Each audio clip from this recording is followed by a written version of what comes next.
gotta start buttoning up this back wheel. Oh, I was supposed to turn this bolt around on this shock. I forgot why I had this on backwards. There was a reason for it. The head of the bolt should be here. But I don't remember why I did that. I'm sure I had a reason.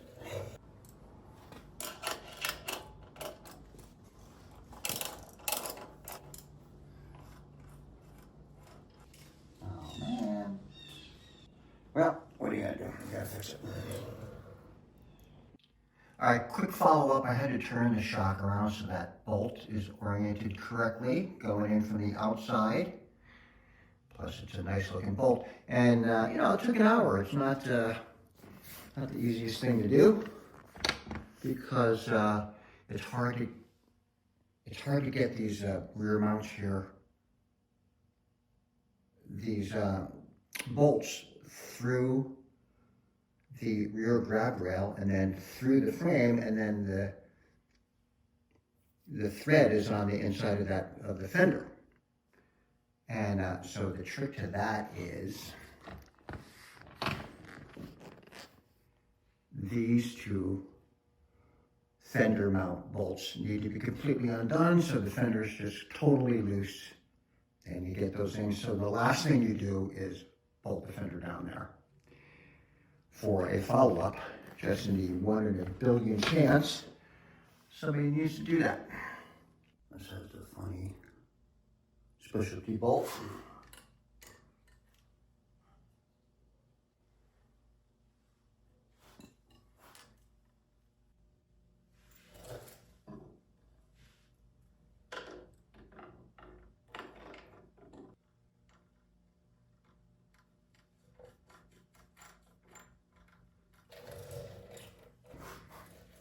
So the hub is lock arm, hub brace arm is in place correctly.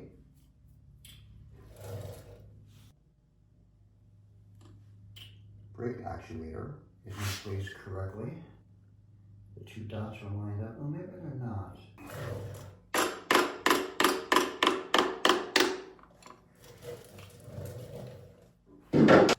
We'll see a close-up of those two dots here in a second, but look how far to the rear that brake arm is. There was no way that was going to work. It's funny, I don't remember taking that off.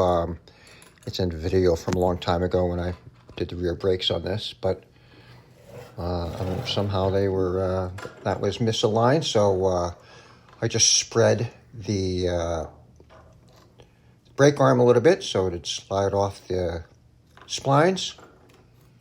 We'll grease them up and get them back on so they match up and line up correctly. Grease up these splines.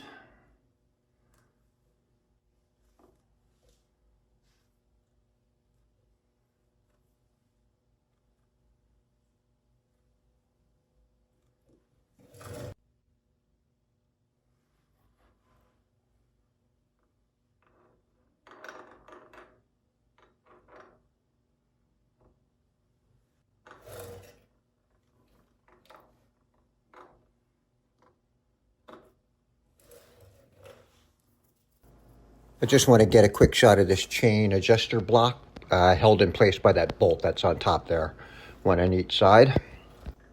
Oh look, they come with matching hair. That's it. Wow, so that missed that much by being maybe like one spline off, so these two dots are lined up. There's the two little dots that need to be lined up on the splines, and it's amazing how if it's off just by one spline, how much of a difference that makes when you pull back, like how much further back that brake arm will be.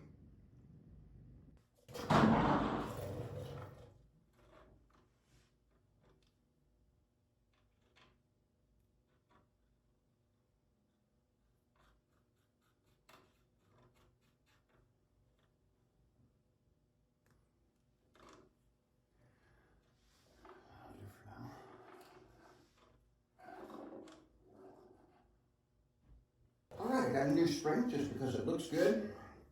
Went down to the hardware store. I might need to trim it up a little bit. We'll see. Until I put the brake lever on.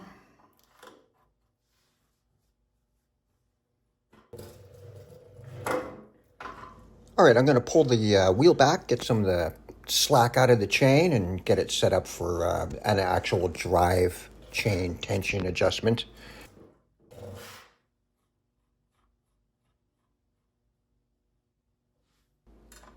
And it's time to tighten down that chain adjuster block bolt and the lock nut on the chain adjuster.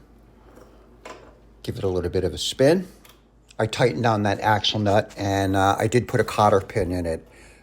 Just be aware that you can over tighten this axle nut and start to squeeze the bearings, and the wheel won't spin properly, so don't do that. All right, let's get this clutch cable on, and start to get this thing ready to hit the road. Let's figure out how this goes. Let's go over the top of this. I don't know. Yeah, I suppose so.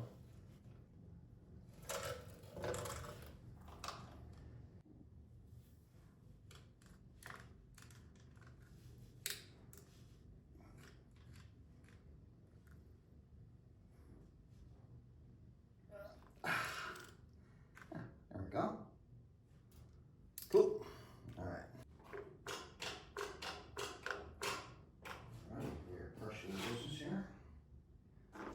So the clutch cable is on. It's tentatively adjusted, but we won't know for sure until we take it for a road test. It's probably fine, but we'll see in case we got to dial it in a little more.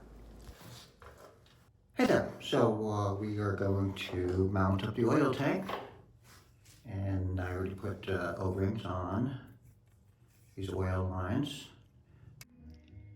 New O-rings for the oil lines. Steel braided lines, just because they look good. They're a nice replacement back in the day. And here's the oil tank right here. The other thing is that on this oil tank, the mounts are here, the grommets where the side panels would match in, and nice side panels, the CB750 on it, or 754, are these grommets, and these need to be replaced pretty routinely because they dry out, and then when you pop your side panel on it, you can crack it like mine. I think I told this story once before. I was out of my mind when that happened. And but these are still good, very pliable, and I always touch them up. I touch them with a little bit of silicone before I gently pop on the side panels. Well, what I'm going to do here, because I don't remember how I did this, is I'm going to mount these up loosely to the engine first.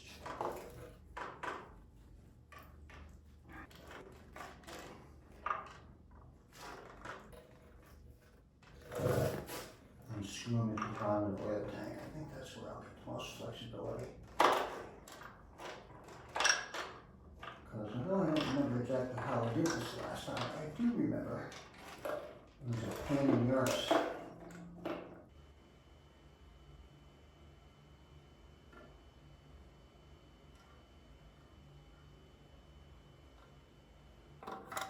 So this oil feed line, which has the 90-degree fitting on it, needs to be positioned and tightened prior to installing the oil tank, because if it touches the frame going in, it won't let you push the tank all the way into position. So it needs to be just right, and it's a narrow space that it needs to feed through, so it took a couple times.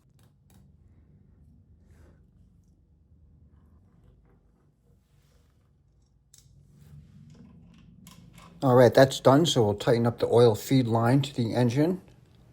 A couple Allen head fasteners.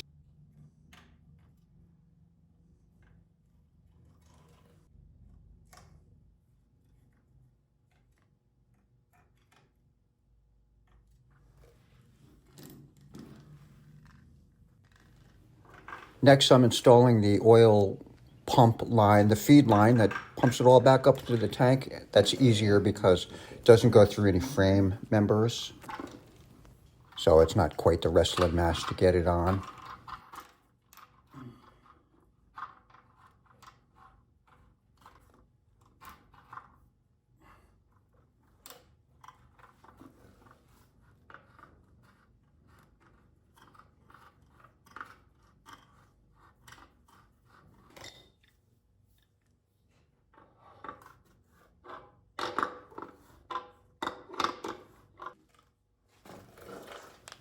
And then lastly, the oil tank is bolted to the frame. I do that last. So the oil lines are all fastened and in place. And then the tank needs to be pulled up and get it into place. So what I eventually did was I pried it up a little bit. I should have done that sooner than later. It would have saved a lot of grunting and groaning. Nobody needs to hear extra grunting and groaning. It's completely unnecessary.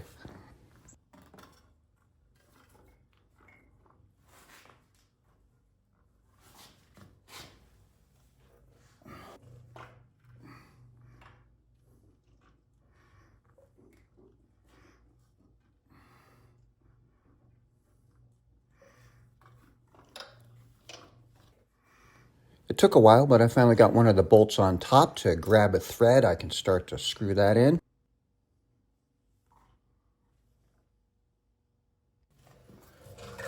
This is the part I should have thought of sooner. If I pry the tank up a little bit, it lines up the holes on the top.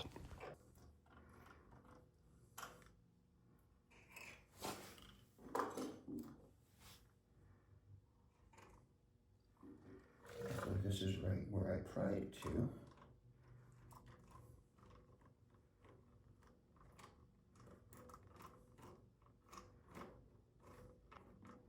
All right.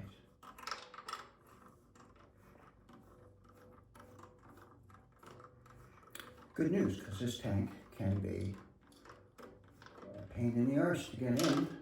It actually just was. You know, this took, I don't know, 45 minutes, an hour maybe.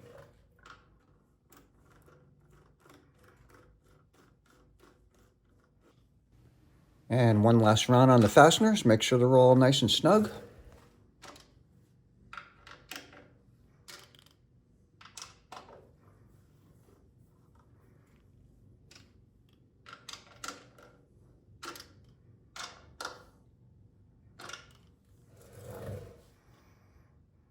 That's it. Cool. Suddenly I feel like I'm getting close to hitting the start button. I hope you're enjoying following along with this project.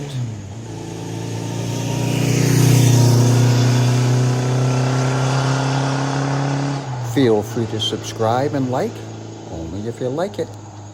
And continue to follow along. Thanks for joining the Seasoned Rider.